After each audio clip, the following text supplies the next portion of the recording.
বিসমিল্লাহির রহমানির রহিম। আসসালামু আলাইকুম। কেমন আছেন বন্ধুরা? আশা করি যে যেখানে আছেন আল্লাহর রহমতে সবাই অনেক অনেক ভালো আছেন। আলহামদুলিল্লাহ, আমিও আল্লাহর রহমতে আপনাদের দুয়ায় ও ভালোবাসায় অনেক অনেক ভালো আছি। আজকে আরেকটার ভর্তা রেসিপি নিয়ে চলে আসছি। আশা করি রেসিপিটা আপনাদের কাছে ভালো লাগবে। ভালো লাগলে লাইক কমেন্ট শেয়ার করতে ভুলবেন না। আর আমার চ্যানেলে যে বন্ধুরা নতুন করে ভিজিট করেছেন অবশ্যই চ্যানেলটিকে সাবস্ক্রাইব করে বেল আইকনটি অন করে দিবেন, যেন আমি ভিডিও দেওয়ার সাথে সাথে নোটিফিকেশনটা আপনাদের মাঝে পৌঁছে যায়। আজকে ভর্তা নিয়ে আসলাম, রসুনের ভর্তা। কিন্তু ভীষণ মজা, গরম ভাতের সাথে এরকম একটা ভর্তা থাকলে কিন্তু আর কিচ্ছু লাগবে না। মাছ মাংস এক সাইডে রেখে এরকম একটা দুর্দান্ত স্বাদের ভর্তা দিয়ে কিন্তু আমরা সবাই ভাত খেয়ে নিতে পারবো। আর যারা ভর্তা প্রেমী মানুষ তাদের জন্য এই রেসিপিটা আশা করি ভালো লাগবে। ভালো লাগলে অবশ্যই আপনাদের বন্ধুদের মাঝে আমার ভিডিওটা শেয়ার করে দেওয়ার অনুরোধ রইল। আমি রসুনগুলোকে, আপনারা যদি দেশি রসুন নেন তাহলে ফালি করার দরকার নেই। আমি যেহেতু বড় বড় রসুনগুলো নিয়েছি সেই জন্য আমি মাঝখানে ফালি করে নিয়েছি, কারণ ওইগুলো একটু সিদ্ধ হতে সময় লাগবে। সেই জন্য আমি দেখুন মাঝখানে একটা রসুনকে 3 ফালি করে নিয়েছি। আপনারা যদি ফালি করে নিতে না চান গোটা গোটা দিবেন। আমি কিন্তু আমার সুবিধার্থে ফালি করে নিয়েছি। এটা যার যার সুবিধা মতো আপনারা নিয়ে নেবেন। দেশি রসুন হলে কিন্তু ভালো হতো, আমার কাছে দেশি রসুন নাই, সেই জন্য আমি ইন্ডিয়ান রসুনটা নিয়ে নিয়েছি। এই পর্যায়ে আমি চুলার মধ্যে চলে যাব। সুন্দর করে অফ ক্যামেরায় কিন্তু আমি রসুনগুলোকে ধুয়ে ছিলে কুচি করে নিয়েছি, বেশি কুচি করি নাই। এত মজা, গরম ভাতের সাথে আপনার মাছ মাংস কিছু লাগবে না। এরকম একটা ভর্তা হলে কিন্তু দুর্দান্ত হয়ে যাবে। যারা ভর্তা প্রেমী মানুষ, যারা ভর্তা অনেক পছন্দ করেন তাদের জন্য আজকের এই রেসিপিটা। চলুন বন্ধুরা, আমি এবার চুলায় এই পর্যায়ে চুলার মধ্যে ফ্যান বসিয়ে দিয়েছি। আপনাদের সাথে গল্প করতে করতে চুলায় চলে যাচ্ছি। দেখুন আমি এখানে চুলার মধ্যে প্যানটা বসিয়ে দিয়েছি। বসিয়ে আপনাদের সাথে কথা বলতে দিয়ে পর্যায়ে দিয়ে দিলাম কুচি করা রসুন। বেশি কুচি করি নাই, 2 ফালি করেছি। চুলার আগুনটা অবশ্যই মিডিয়াম করে রাখবেন। এই পর্যায়ে চুলার আগুনটা একদম মিডিয়াম করে লো করে রাখবেন। লো করে রাখলে কিন্তু রসুনগুলো ভালো হবে। এখানে দিয়ে দিচ্ছি আমি 1 চামচ মতো সরিষার তেল। 1 চামচ দিয়েছি, বেশি দিই নেই। দিয়ে রসুনগুলোকে হালকা করে, চুলার আগুনটা কিন্তু একদম লো করে রেখেছি আমি।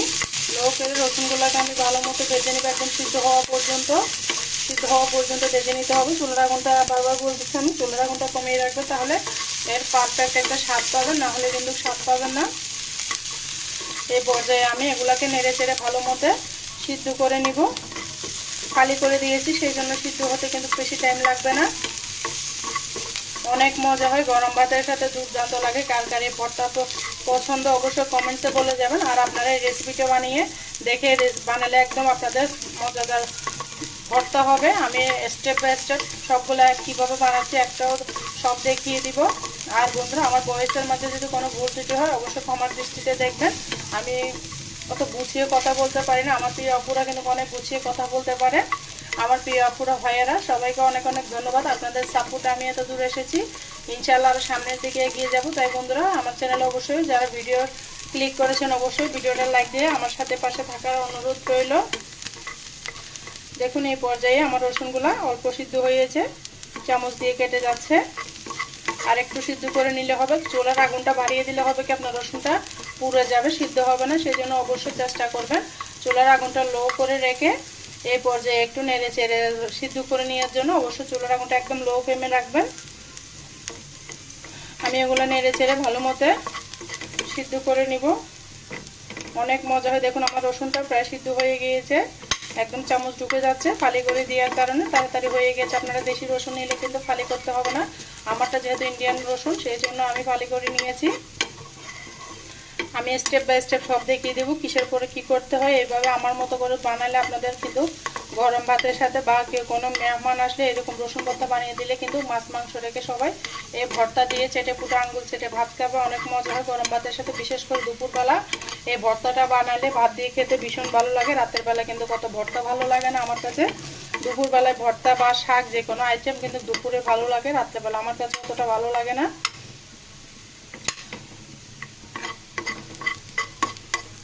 আমি এগুলাকে সিদ্ধ করে নিচ্ছি অফ ক্যামেরায়।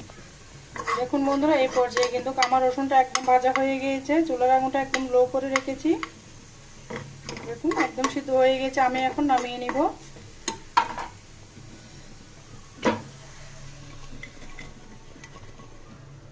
আমি এটা এক সাইডে রেখে দিব। এর পর্যায়ে আমি অন্য প্রসেসগুলো করে নিব।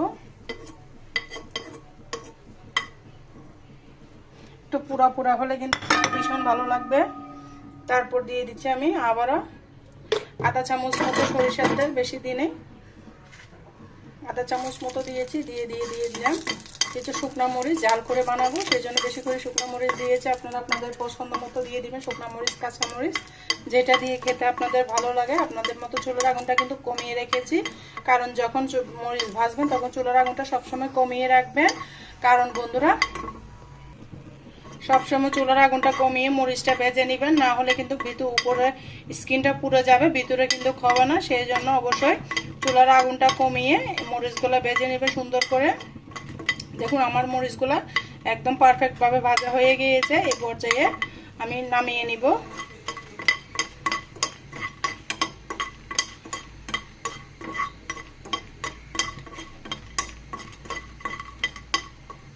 আমি এখন মরিচগুলোকে সুন্দর করে নামিয়ে নিব। এই পর্যায়ে আমি মরিচগুলোকে নামিয়ে নিলাম। আবারও দিয়ে দিলাম কিছু পেঁয়াজগুলোকে ভেজে নিব। ভাজা পেঁয়াজ দিয়ে করলে কিন্তু খেতে ভালো লাগে।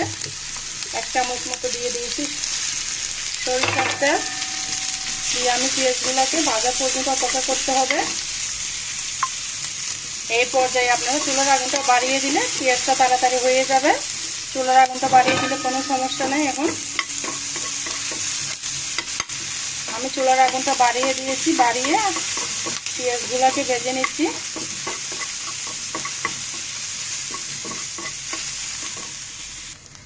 দেখুন বন্ধুরা, এই পর্যায়ে আমি পেঁয়াজগুলোকে ভেজে নিয়েছি, বেশি লাল করব না, মাঝামাঝি করে রেখেছি। আপনারা চাইলে একদম ব্রাউন কালার করে বেরেস্তার মতো করে ভেজে নিতে পারেন। আমি এর থেকে আর বেশি লাল করব না, কারণ আমার কাছে এরকমই ভালো লাগে যে পেঁয়াজের গন্ধটা যতক্ষণ গিয়েছে ততক্ষণ আমি এর পেঁয়াজগুলোকে ভেজে নিয়েছি। আপনারা চাইলে আরও লাল করে ভেজে নিতে পারেন। আমি আর ভাজি করব না। এই পর্যায়ে আমি পেঁয়াজটাকে উঠিয়ে নিব, কারণ একটু গোটা গোটা থাকলে তাতে নিচে পড়লে কিন্তু পেঁয়াজটা ভালো লাগে।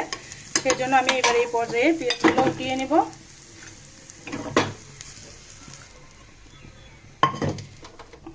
সমস্ত উপকরণ আমি একসাথে উঠিয়ে নিয়েছি। দেখুন পেঁয়াজ রসুন। এই পর্যায়ে আমি ভর্তার প্রসেসে চলে যাব। এই পর্যায়ে আমি মরিচগুলোকে লবণ দিয়ে মেখে নিব। অবশ্যই মরিচ মাখার সময় লবণ দিয়ে মরিচগুলোকে মাখবেন, তাহলে আপনাদের হাতে ঝাল লাগবে না। এটা একটা টিপস দিলাম বন্ধুরা। আর মরিচগুলো তাড়াতাড়ি আপনার মিশ হয়ে যাবে। তারপর পেঁয়াজগুলোকে আমি আবারও কষলিয়ে নিচ্ছি ভালো মতো। এই পর্যায়ে রসুনগুলোকে আমি কষলিয়ে নিচ্ছি।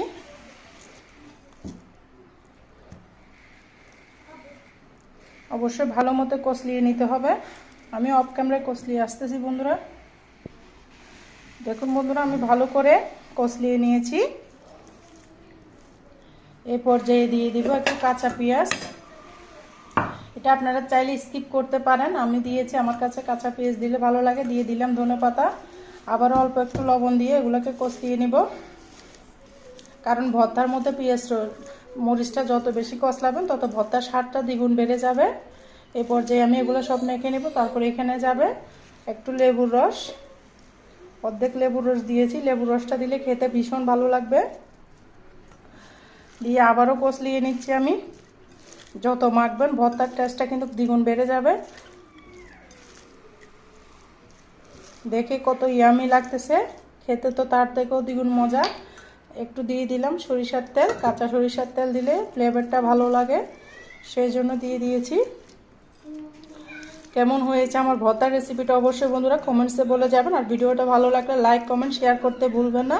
আর যদি বেশি ভালো লাগে আপনাদের বন্ধুদের মাঝে আমার ভিডিওটা শেয়ার করে দিতে পারেন। এই পর্যায়ে আমি পরিবেশন করে দেখাচ্ছি। খুব মজাদার লোভনীয় ভর্তাটা আপনারা একবার হলো বাসায় ট্রাই করবেন। মাছ মাংস সব রেখে দিবেন, শুধু এই ভর্তাটা দিয়ে ভাত খাবেন। অনেক মজাদার এই দুর্দান্ত স্বাদের ভর্তা।